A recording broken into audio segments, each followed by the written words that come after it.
Mahesh, over to you. Thank you, Maria. Thank you, everyone, for joining. Good morning, good afternoon, good evening, depending on where you are. I'm quite excited to talk in this forum. Platform engineering is an emerging concept and practice, and we all look forward to great interactions today. Um, I'll share my screen. As I share my screen, what I would like to tell you all is this is not a one-way um, stuff. It's more of sharing some thoughts about platform engineering and our own experience. And this is not a definitive, oh, we know it all. Here is an approach, and please take it or leave it. It's more of once we leave this webinar, we look forward to collaborating, to continuing the dialogue and building on whatever we agree on. So having said that, let me get started. So we'll have around 20 minutes of presentation followed by a 10-minute of a demo of a practical demo of where we have started using it, and then followed by hopefully lots of interactions. I wouldn't say question answers. It's not that I have answers to everything. It's like interaction, your own views, you disagree, agree, and what would you like to see. And very important, all of us, I want to tell all of you is to have a trigger. This is a trigger for further collaboration. So having said this, the topic is integrating the 3 dimensions of quality into platform engineering. All of you can see my screen. My voice is okay. If there is anything, please raise a hand in the Zoom. So platform engineering, as we all know, it's all about making developer life very easy. And making it, reducing cognitive load and reducing friction, reducing toil, and this is how we want all the developers to work in the comfort of wherever they are without much of hopefully a lot of toil. Now, we know that the platform engineering, depending on which website you go to, whom do you talk to, there are lots of keywords: toil reduction, golden path, paved path, developer experience, portal, friction reduction, self-service, product mindset to treat developers like customers. All this is intended to lead to agility, value, cost for the organization, whether you are a product organization or an IT service organization. And of course, we all want to see business success. Now, an important part in this is all about tools and technology, and the whole conversation is about tools, technology, making it available, single click. There is something here that we would like to introduce, which is a human element in it, the human in the technology, and that is, how do you reduce the uncertainty in decision making? As a developer, we all know that we work under a great deal of uncertainty. And yes, tools, technologies, tool chain, toolkit will help us ensure our work is productive. But more important is we all take decisions every day, and those decisions are very critical. Where there is dilemma, where there are choices, there is always a conflict, there are decisions, the consequences of the decision are always very tough to understand. So the world of software development, especially cloud and distributed systems. So our discussion today is the world of cloud, the world of distributed systems is extremely high uncertainty. The world of VUCA, if you've heard of what is VUCA, you know it's all about volatility, variability in technology, user requirements, uncertainty. A distributed system is very uncertain in its behavior. You don't really understand how the usage patterns will vary. Being asynchronous, message-driven, event-driven, and distributed, the behavior often is emergent. You really cannot predict, and very complex. Every cloud service provider has more than 200 services. I think AWS has around 275, and every year it is increasing. And of course, the classic problem in software, which is ambiguity. There is no clear definition of what is value, right? And what happens is, under all these conditions, you and me as developers, as quality engineers, as architects, as ops people, we have to take design and architecture decisions, coding decisions, configuration decisions, task priority, collaboration. Collaboration is important, right? I mean, you collaborate, but then when collaborating, you also implicitly make decisions. But then we also know that under uncertainty, we tend to seek information, right? If you are, visiting a new city, when you enter the city, you want to know what's going on. You want to know where to go, what places to see. There is uncertainty. So what do? You seek information. Similarly, developers seek information. But today, there are so many dashboards. There are metrics, there are graphs and charts, but often we get overwhelmed with all this deluge and a flood of information, right?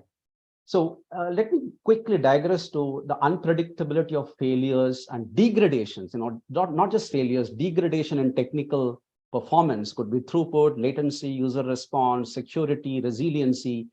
A leading bank company in our, what we've seen is, during certain days, they had many, around 250 users or duplicate credit and debit, nothing to do with logic. I think the whole problem was when the Kafka Zookeeper went through an upgrade, despite having idempotency in the design, there were multiple, processing of transactions of messages causing duplicate debit and credit because of certain decisions taken during the design of how to use Kafka, how to configure, and how to handle exceptions. For a loyalty customer, we saw, or in our experience, loyalty customers, some of the loyalty customers were not able to log in for 3 hours, not able to check in, for 3 hours, leading to long queues. Not all loyalty customers having specific credit card type and having a specific room preference.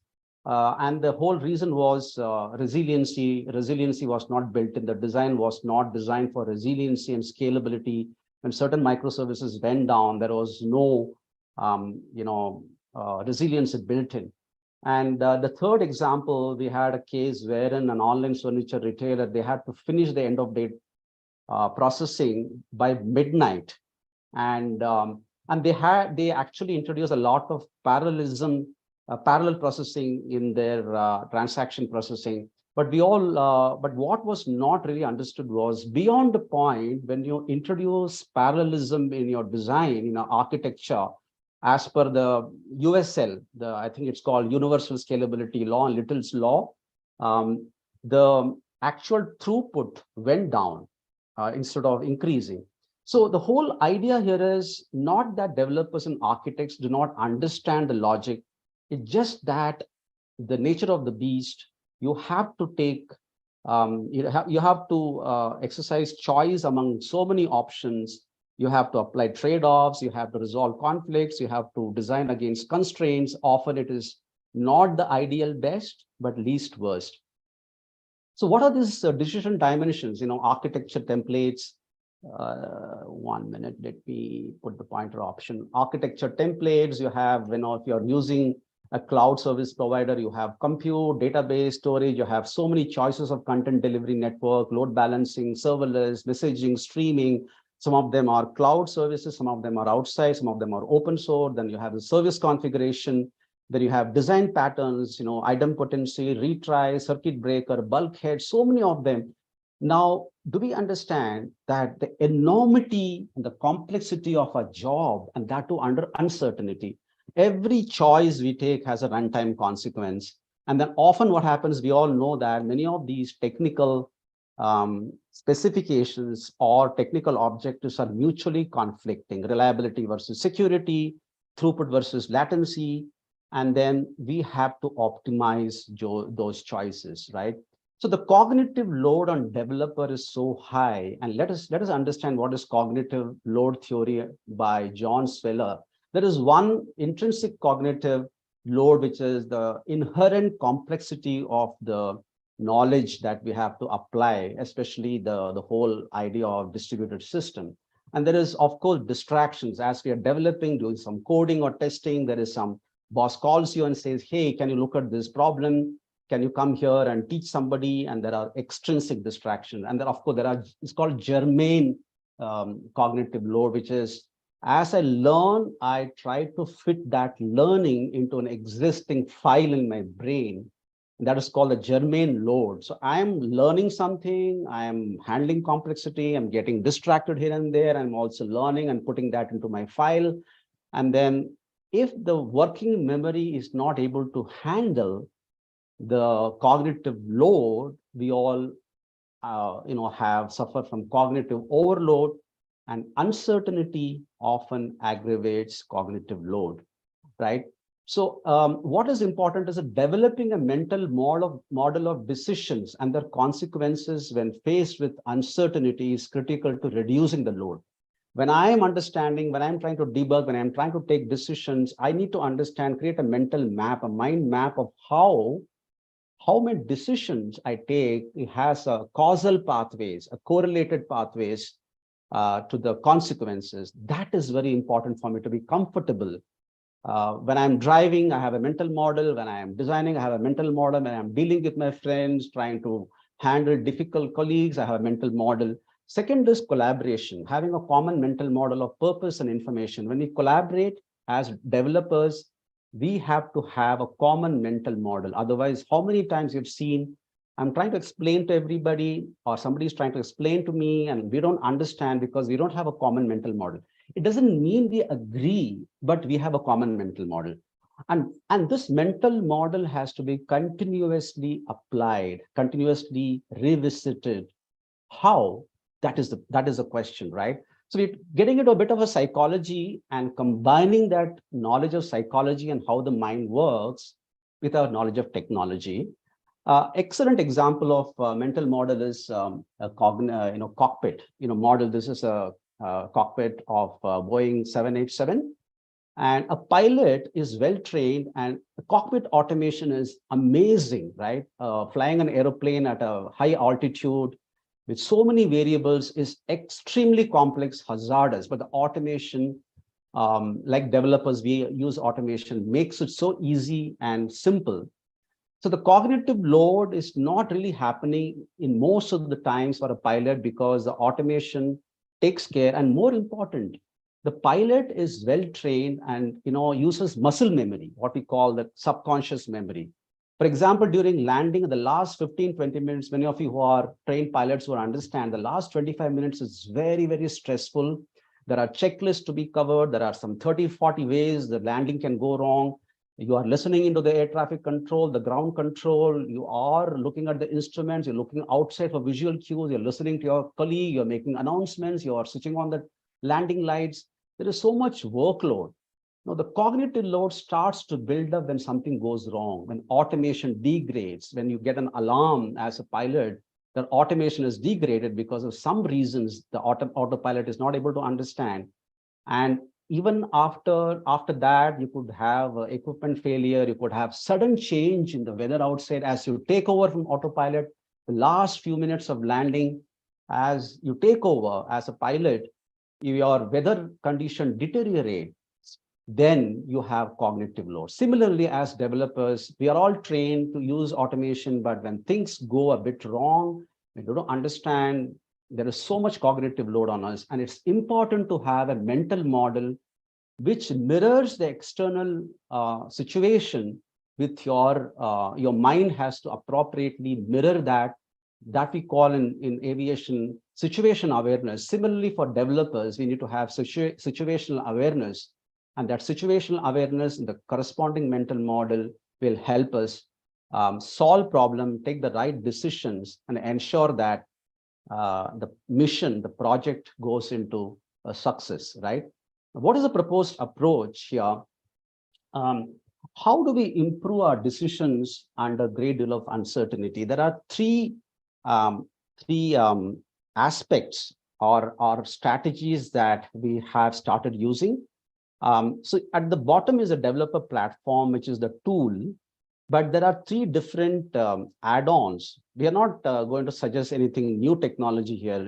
All of them have they'll be using the existing technology already available, existing tools already available, but repurposing them. One is the goal drill down and alignment. Goal drill down and alignment is that your decision becomes much easier if your decisions are linked to the business outcomes. So you drill down the goal, the business outcome goals, the business performance goals, to the service flow KPIs, and service flow KPIs to the trace KPIs, trace performance, and then the decision. So if you have, as developers, if I have a map of the decision, how my decision is going to impact the business outcomes, I am better off. My cognitive load, my anxiety, my uncertainty comes down. But we will not talk much about it today, maybe later time. Second is empirical software engineering. This has been in the realm of academic today, but until now, but we are now trying to put them into practice. This is nothing but continuous experimentation to understand how decisions are impacting the actual runtime behavior. So correlating decisions with runtime behavior, learning from them in the lab situation. The closest to this is chaos engineering, but now we have gone beyond chaos engineering, because chaos engineering is all about shutting things off, bringing down microservices, creating fault. But we want to go beyond that to simulating certain inputs, simulating various inputs that are likely to happen in production or in the usage, and then using observability, a common observability model. The third is our topic today, which we will talk a bit more deeper, and also have some demos and some question answers. So this three, the business alignment, empirical approach, and connected and correlated decisions, which we will talk about, leads to better decision making, better technical performance of the system we are developing, leading to business performance and a continuous feedback, feed forward and feedback.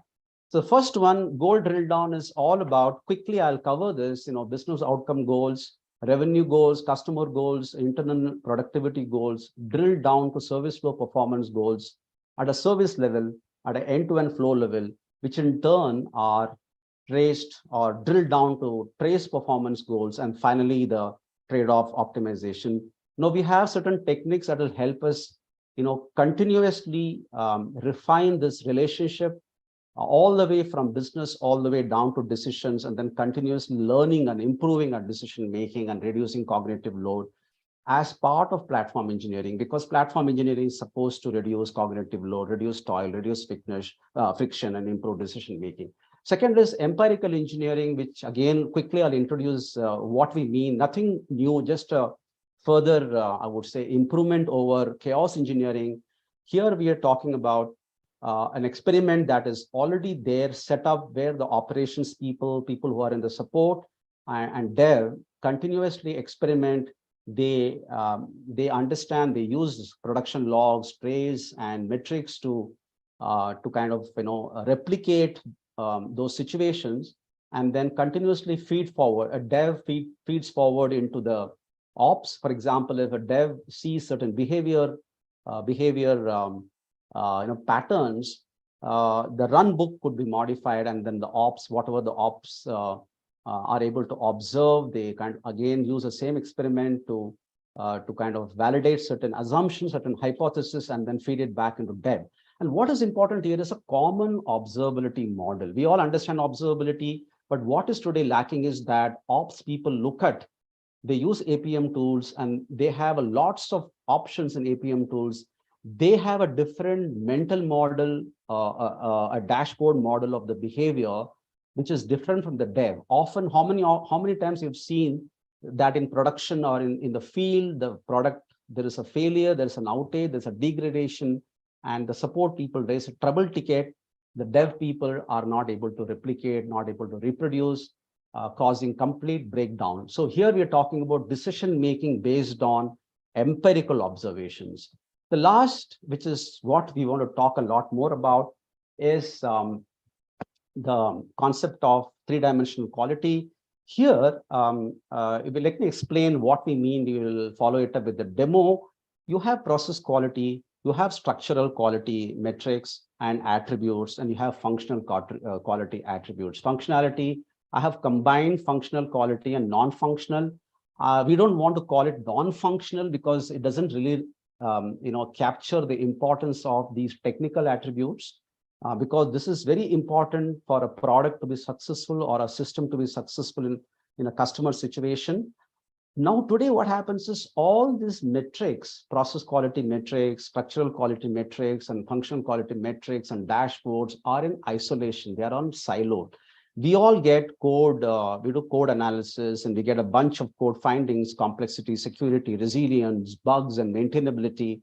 And you get a bunch of them, but they're not correlated today, or there is no connection between that with the actual behavior. Similarly, architecture quality, there is no correlation and connection, all done in silos. And very important, we have DORA metrics, we have commit attributes, we have build failure metrics, we have technical debt, we have story points.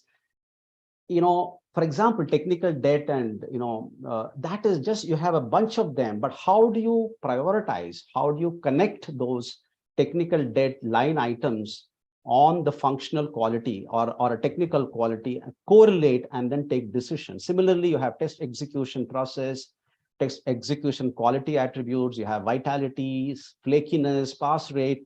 What do they mean? Many of these metrics are rear view mirror metrics. Remember, a pilot cannot afford to have a metrics that happened 10 minutes back. Similarly, why should a developer settle for something that is a metric that is all about what happened last hour or last day or last month? It is important for us to provide a correlated, connected analysis and provide a guidance based on certain learnings. So we learn how they are correlated and connected, and then we apply it in a guidance system. Now, how this is done, simple, you have process, structure, and function. I have put all of them into these three categories. You have leading indicators, you have lagging indicators. Certain leading indicators have connection, they have correlation with lagging indicators, which in turn have connection with product metrics or DORA metrics, performance metrics. So it's a continuous, connected, correlated analysis. So you have story points, clarity, and consistency, but then, it's not enough that a developer gets a big list of story points and how, using some kind of a story point analysis, language analysis, it's not done. Which ones should the developer take seriously, right? And then you have the failure degradation mode analysis, and then, connecting them with the actual, how many of them are significant, that will have impact on production quality. Then many things like, for example, burst commits. We know that from our experience, we've seen that burst commits, large commits, multiple authors authoring, modifying the same module, high fan-in commits means a module that is on which many are dependent. These are some of the indicators, leading indicators for poor quality down the line. So a developer needs to be aware, needs to discover the connection between these attributes and the final quality attributes. And of course, complexity. How many of these complexity attributes are really, how many of them which have been committed are really significant quality? Code reviews, code findings, there are a bunch of them. So how do you prioritize? And then you have code analysis, you have unit testing defects, you have defect aging.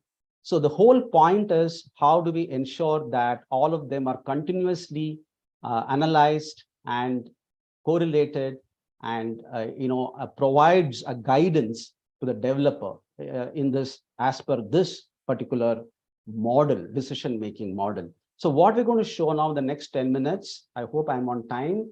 The next 10 minutes is, we have a visualization that discovers connection between leading indicators, lagging indicators, between the process indicators and structural indicators, between structural indicators and the functional indicators, and then using that learned, that discovered connection and correlation, using them for continuous guidance for developer to take, to be informed, to be guided, so that the developer decisions could be much better, could be data driven. That is the whole concept. I will now request Rohit to walk us through the whole demo and demonstrate you. By no means this is a product. We are a service organization. This is not that we have a product. We have certain implementation.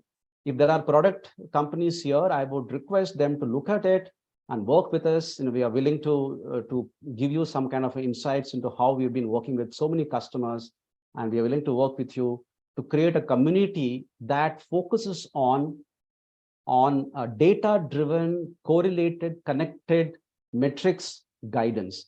Rohit, over to you. I think we have 10 minutes, or did I? Yeah, I think I have taken a bit more time. Over to you. You have around maybe 6-7 minutes to cover. Yeah, sure. Thanks, Mahesh.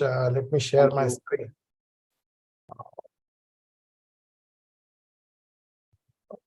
Let me know once it is visible. Yes, Rohit, it's very visible to me. Thanks. I'm sure it's good. So, yeah, I'm taking ahead on the Mahesh thoughts, looking at the correlations and doing the discovery and how it will be helpful for guiding the developer, right? So here during this visualization demo, I would say more than a demo, we are looking at a healthcare insurance application where we have different functional areas or modules like enrollment, wellness management, claims, and so on. Okay. Now, on this landing dashboard, we can see that for each of the module, how many production incidents are happened historically, right? So historically, we had around 8 sprints or 8 builds, which are released in the production. Now, going ahead on each of the area, we can see how many times it is changing, because Mahesh talk about this burst of change, large changes happening, multiple developers are working, and so on, right? So going ahead, we would certainly like to understand during each sprint, how many areas are being changed? Okay, are they too many? Is there any correlation between that? If multiple areas are being touched upon in single sprint, does that uh, going towards more production incidents and so on, right?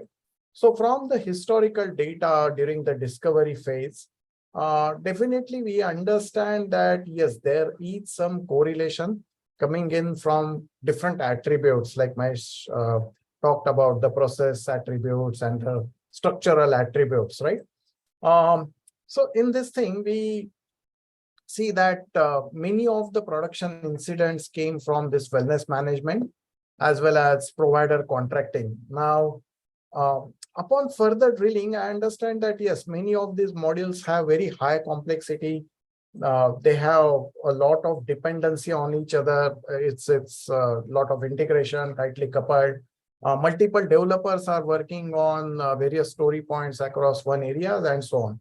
So definitely, I would like to, as a developer, I would like to drill down and discover some of the correlations, right?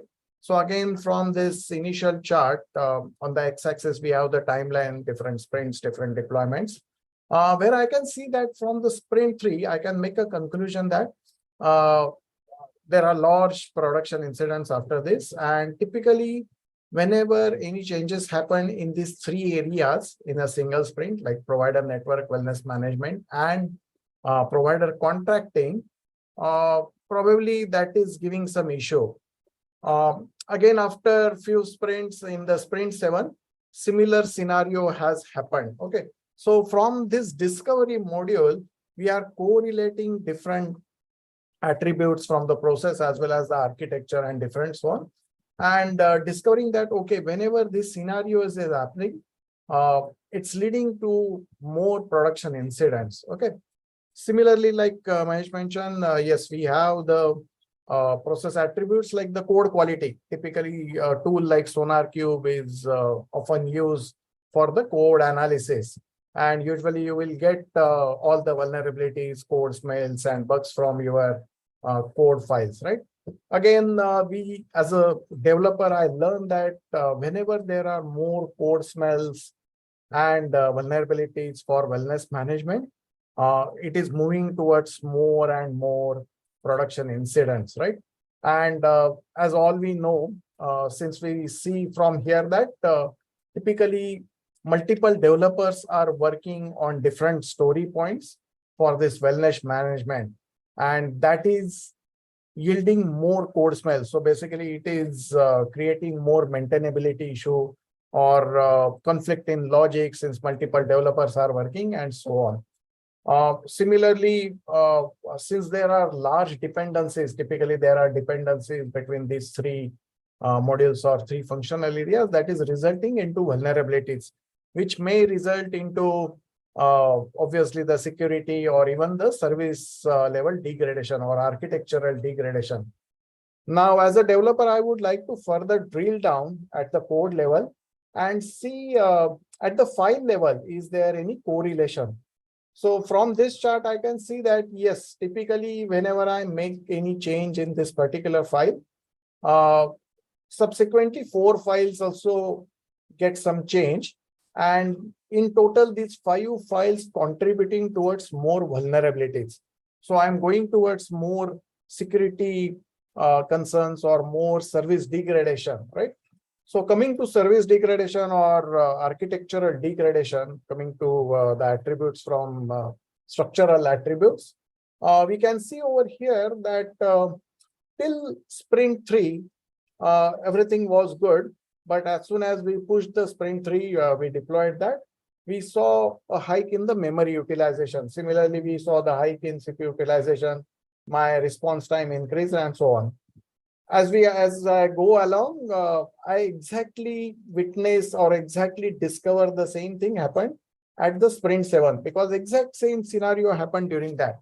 So basically, as a developer, I'm learning through this correlation of different attributes coming in from process or functional or structural attributes. Particular scenarios are leading towards more production incidents or service has health degradation and so on, right? So this is the discovery phase. Where as a developer, I learned all this from. Now I want to use this discovery uh, towards helping me to have a better build or better release for my upcoming sprint. So now I'm talking about my upcoming sprint. So from the discovery module, now I understand that, okay, again, I have large story points coming in from a couple of areas. But from the discovery phase, I have learned that typically, even though there are a couple of outliers from a couple of areas, member benefits is not the area of concern. Whereas wellness management, yes, definitely that is area of concern. And usually I've seen that whenever there is a large burst of change or size of change is happening, that is leading towards more production incidents. Moving ahead, again, the dependency, which I discovered from the discovery phase as a developer, like, okay, whenever there is dependency, whenever the story points or user stories coming in from all these 3 areas, uh, that is resulting towards more degradation of architecture parameters, right, or architecture attributes. So here, definitely, as a developer, I'm being alerted that, okay, we are landing up into the similar situation again in this sprint. And yes, definitely there are means to take some actions. Probably we can use the empirical engineering, which Mahesh talked about, beyond chaos engineering, right? And we can take a look at it. And obviously multi-developers, because that we have seen from the discovery phase, like, okay, that resulted into more code smells, right? And that resulted into different problematic areas. So again, in my upcoming sprint, I have understood that, okay, again, wellness management, there are more than 2 developers are working simultaneously on the story points from this area. And that is the area of concern. Whereas every time it's not the case that whenever multiple developers are working, it will be always chaotic, or it will always lead to the negative things. For example, personalization engine or enrollment, even though multiple developers are working, it's not negative. So they are not going towards more production incidents or structural degradation, right? Similarly, we have seen over here, like, even though there are large number of story points, which is an actually outlier for member benefits, historically, we have learned that or discovered that it's not the case that if there are more story points for member benefits area, that will always result in the chaotic situation or more production incidents. So this is the idea which allows us to correlate the different attributes coming from process, function, or technical attributes, correlate them and learn from those attributes, and basically not only learn, but use them as guidance for your upcoming sprint, so that whatever we have learned so far, it gives us the ability to take better decisions, to take corrective actions in the timely manner. And not only by that, but we can always feed back to my discovery engine, right? Because I will always keep on learning from all the deployments. So it's a continuous learning, I would say. So this brings to end of my very quick visualization demo. Let me hand it over to Mahesh again. For Thanks, Rohit. So the idea is not to, it's not a product that we're selling in the market. This is more to create trigger discussions around, apart from tooling and technologies and, the tool chain, a toolkit. It's important for us to talk about how to reduce uncertainty, especially in distributed systems, how the dashboards can be correlated and connected on all aspects of metrics, the functional metrics, the technical metrics, the structural metrics, and the process metrics, the DORA metrics, not just single dimension. That is our point, and we are looking forward to working with the community to building on this whole new idea, apart from creating a great platform of tools. Now, questions, please. I saw some questions in the chat. Maria, how do you like us to take up? Do we ask them to voice over, or how do you want it to be? Yeah, I see that you started already answer some of the questions. Thank you so much, guys, for a great presentation. Let's stop there. But yeah, for the questions I see, there's one in Q&A section, so I can read it out and we can start from there. And everyone who attends, please drop in any questions you have in the Q&A section or chat. That works? Many of the suggestions are very valid, like, for example, slicing it by epic rather than sprint. Absolutely, we should be able to slice it, but we are definitely looking forward to any tool developer, any technology provider here to build the tool, and we will guarantee that we will take it up and then we'll use it in our services. Very good points, epic. And then, of course, there is some mention about plane, and my example of the aeroplane and cockpit was not to talk about design of a cockpit, but to kind of have an analogy between the cognitive load on a pilot and comparing that, the developers. We are all like pilots, piloting the whole project, piloting our systems to success. So that was the whole point of the example of cockpit.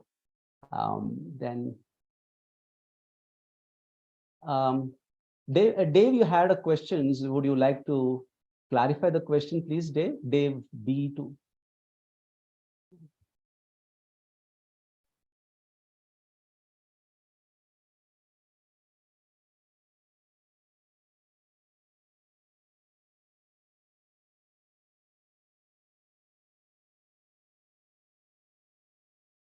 Yes, Dave, I think now I understand you're talking about completing the boundary scenarios. Yes, absolutely. We have to have boundary value when we have boundary scenarios while testing. But here, what is important is also as a developer or the architects continuously refines the system, continuously evolves the system. There are so many decisions to be taken. There are sometimes design has to be revisited. So all those decisions, we want to ensure that there is a data-driven decision framework, which is not single-dimensional, but which is multi-dimensional. That was the point of this, to trigger some discussions around it. Okay, Dave, feel free to talk to us. I think our email IDs are available. We would definitely like to work with you. Again, the whole idea is to not to sell something, but to work together to improve the whole concept of platform engineering.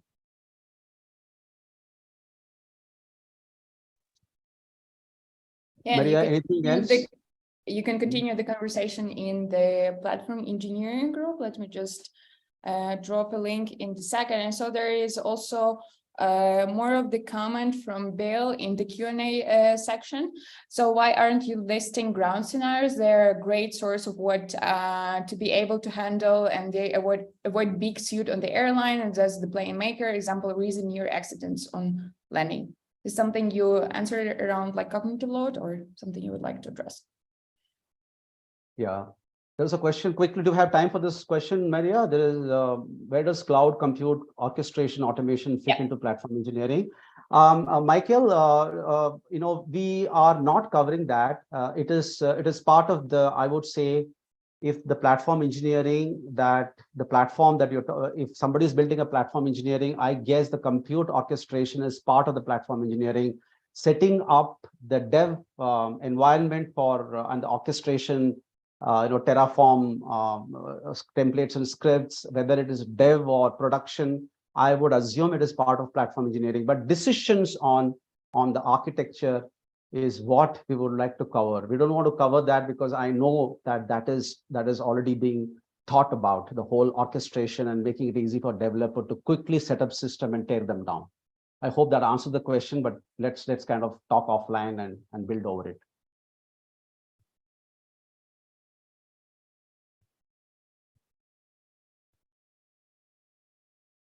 A new message. Yeah.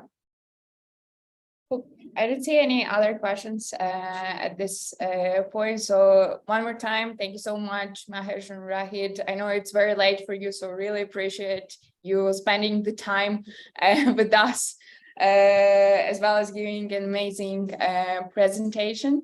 For everyone who attended, we'll send over the webinar replay as well as slides tomorrow, so you can share it with your colleagues. As well as if you're not a part of the platform engineering Slack just yet, I sent over the link in a chat where you can just like join Slack and you'll be a part of the group. We do these webinars every week.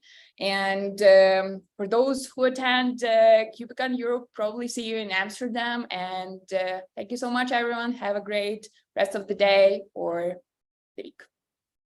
Thank you all. Have a great day. Thanks. Thank you. Bye.